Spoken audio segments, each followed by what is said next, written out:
Hello, so I'm going to talk about the Element 5, the Level 1 project.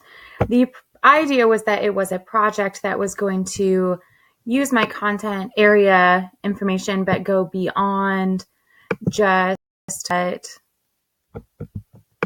beyond more than just our classroom, like beyond what, there we go. How could my students have like a more worldly view of how our content could impact people? And I really fell in this idea of something called 20% time that Google uses, where staffers are allowed to use 20% of their time for a passion project, something that excites them about coming to work.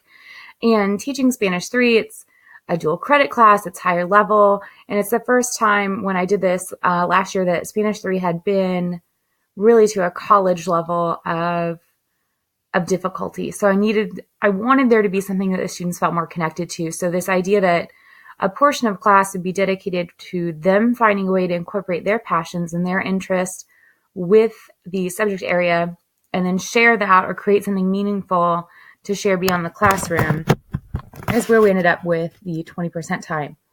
Now, this was done one class period to, once, twice, or once every 2 weeks.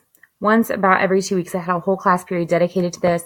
And then any other time that we had some additional time in class, they were able to work on this.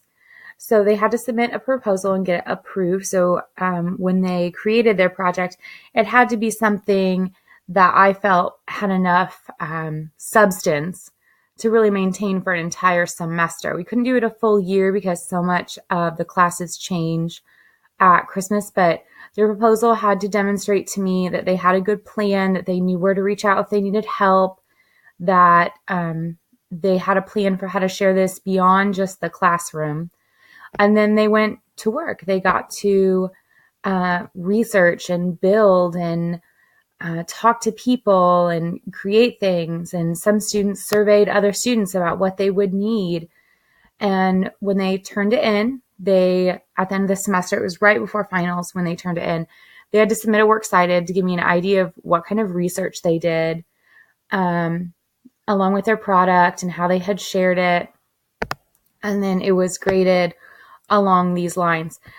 This was probably one of the most powerful projects I've ever done as a teacher. Now, I got everything from, some subpar projects where these kids clearly hadn't used the time that they were given very effectively, to some amazing things. A couple girls worked together and built a Spanish tutoring website where it was kind of like a forum where you could go to get extra help, and they had posted resources and links to lots of things. I had a kid code.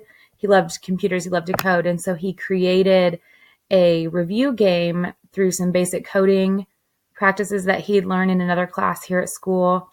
I had a student who loves to make music, so they recorded Spanish guitar music that they learned to play. They had done research. They had learned to play some songs and actually wrote a song incorporating some of those traditional Spanish guitar elements.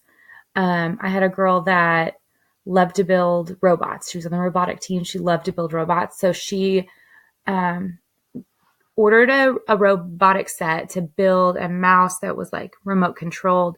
And she rewrote the instructions in Spanish and posted them online for other people who were interested in building robots, so that if they were Spanish speaking, they could also do it. And she actually built the robot and brought it in, and it was wearing a little sombrero. It was very cute. So a little bit of everything as far as quality at the end, but the ones who really used that for a passion project and who made sure that they shared it outside the classroom, they just did a phenomenal job. I look forward to incorporating this type of project again when I get more comfortable with being live with standards-based grading, because it was really impactful and really meaningful for a lot of the kids and made me very proud to have done it. And so that is my students' project.